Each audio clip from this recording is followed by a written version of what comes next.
ఈ వీడియోలో అంకగణితానికి సంబంధించిన టాపిక్ లాభ నష్టములు, VAT, discount, profit, loss, VAT, discount. First మనకి అసలు ధర, అమ్మకం ధర. అసలు ధర అంటే ఏంటి, అమ్మకపు ధర అంటే ఏంటి? అసలు ధర అంటే కాస్ట్ ప్రైస్ సిపి, అమ్మకపు ధర అంటే సెల్లింగ్ ప్రైస్ ఎస్పి. ఒక వస్తువు కొన్న ధరను అసలు ధర లేదా కొనుగోలు ధర అంటారు, లేదా కొన్న వెల అని కూడా అంటారు. ఒక వస్తువు అమ్మిన ధరను అమ్మకపు ధర లేదా అమ్మిన వెల అంటారు. లాభం, ప్రాఫిట్. ఒక వస్తువు కొన్న వెల కంటే అమ్మిన వెల ఎక్కువైనా వచ్చు అధిక డబ్బును లాభం అంటారు. అంటే కొన్న వెల కన్నా అమ్మిన వెల అనేది ఎక్కువ వస్తే అక్కడ మనకి లాభం వస్తుందని అర్థం.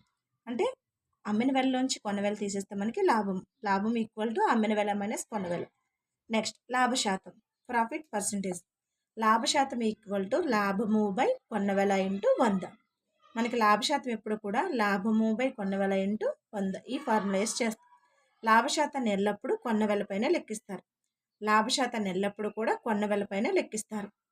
నష్టం, లాస్. ఒక వస్తువు కొన్న వెల కంటే అమ్మిన వెల తక్కువైనా నష్టం వచ్చును. అంటే కొన్న వెల కన్నా అమ్మిన వెల అనేది తక్కువైనప్పుడు మనకి నష్టం వస్తుంది, ఎక్కువైతే లాభం. నష్టం ఈక్వల్ టు కొన్న వెల మైనస్ అమ్మిన వెల. కొన్న వెల నుంచి అమ్మిన వెల తీస్తే మనకి నష్టం వస్తుంది. నష్ట శాతం ఈక్వల్ టు నష్టము బై కొన్న వెల ఇంటూ 100%. నష్ట శాతాన్ని ఎల్లప్పుడూ కొన్న వెలపై లెక్కిస్తారు. మనకి లాభ శాతాన్ని కొన్న వెలపైన లెక్కిస్తారు, నష్ట శాతాన్ని కూడా కొన్న వెలపైన లెక్కిస్తారు. కొన్న వెల లాభ శాతం ఇచ్చినప్పుడు అమ్మిన వెల ఈక్వల్ టు కొన్న వెల ఇంటూ 100 ప్లస్ లాభ శాతము బై 100.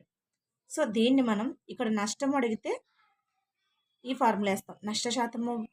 నష్టము ఈక్వల్ టు నష్ట శాతము బై కొన్న వెల ఇంటూ 100 వేస్తాం. సో అలా కాకుండా మనకి అమ్మిన వెల కొన్న వెల అడిగినప్పుడు కొన్న వెల లాభ శాతం ఇచ్చినప్పుడు, అంటే మనకి కొన్న వెల ఇచ్చారు, లాభ శాతం ఇచ్చినప్పుడు అమ్మిన వెల కావాలి అంటే కొన్న వెల ఇంటూ అమ్మిన వెల ఈక్వల్ టు కొన్న వెల ఇంటూ 100 ప్లస్ లాభ శాతము బై 100. నెక్స్ట్ కొన్న వెల నష్ట శాతం ఇచ్చినప్పుడు అమ్మిన వెల ఈక్వల్ టు కొన్న వెల నష్ట శాతం ఇచ్చినప్పుడు అమ్మిన వెల ఈక్వల్ టు కొన్న వెల ఇంటూ 100 మైనస్ నష్ట శాతము బై 100.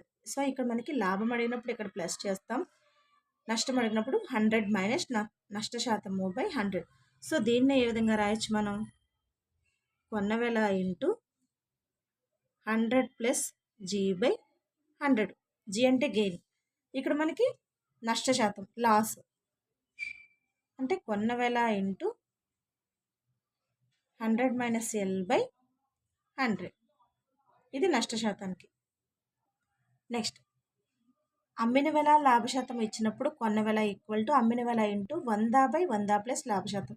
సో ఇక్కడ మనకి అమ్మిన వెల ఈక్వల్ టు కొన్న వెల ఇంటూ 100 ప్లస్ లాభ శాతం బై 100. అదేవిధంగా కొన్న వెల అంటే మనకి అమ్మిన వెల లాభ శాతం ఇచ్చినప్పుడు కొన్న వెల ఈక్వల్ టు అమ్మిన వెల ఇంటూ ఈ భిన్నం అనేది రెసిప్రోకల్ అవుతుంది, 100 బై 100 ప్లస్ లాభ శాతం. అదేవిధంగా అమ్మిన వెల నష్ట శాతం ఇచ్చినప్పుడు అమ్మిన వెల కొన్న వెల ఈక్వల్ టు అమ్మిన వెల ఇంటూ 100 బై 100 మైనస్ నష్ట శాతం.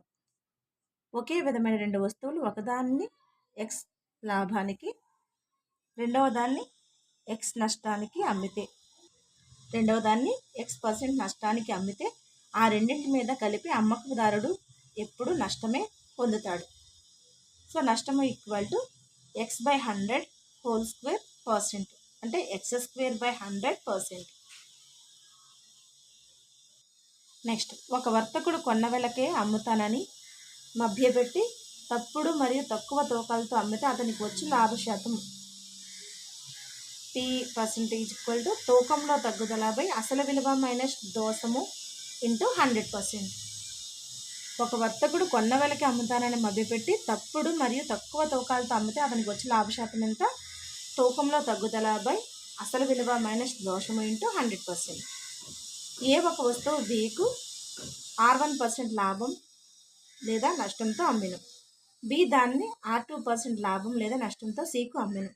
సి కొన్న వెల ₹6 అయినా ఏ కొన్న వెల ఎంత? సో ఇది ఫార్ములా. అయినా ఏ కొన్న వెల అంటే A equal to R into 100 plus 100 by,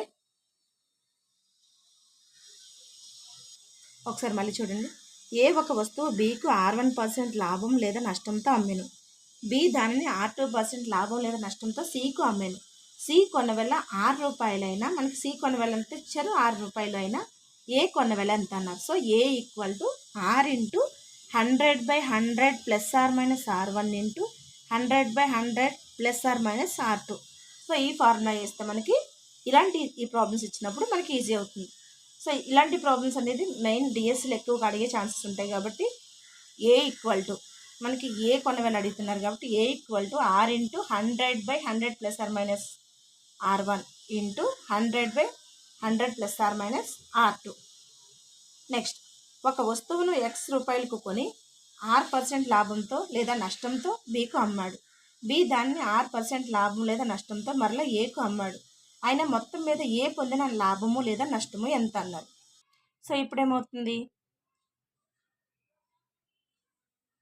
అయినా మొత్తం మీద ఏ పొందిన లాభము లేదా నష్టము ఎంత అంటే A equal to X into X అంటే ఏంటి, X రూపాయలు కదా. ఏ ఒక వస్తువుని X రూపాయలు కొంటే X into 100 plus R minus R/100 into 1 minus 100 plus R minus R/100. So ఈ ఆర్ అనేది బి దాన్ని R% లాభం లేదా నష్టంతో ఏకి అమ్మినప్పుడు వచ్చింది. ఈ స్మాల్ ఆర్ అనేది మనకి ఏ ఒక వస్తువుని X రూపాయలు కొని R% లాభం లేదా నష్టంతో బికి అమ్మినప్పుడు వచ్చినది స్మాల్ ఆర్. బి దాన్ని ఏకి అమ్మినప్పుడు వచ్చినది క్యాపిటల్ ఆర్. కంపల్సరీ చూసుకోవాలి ఇవి రెండు కూడా.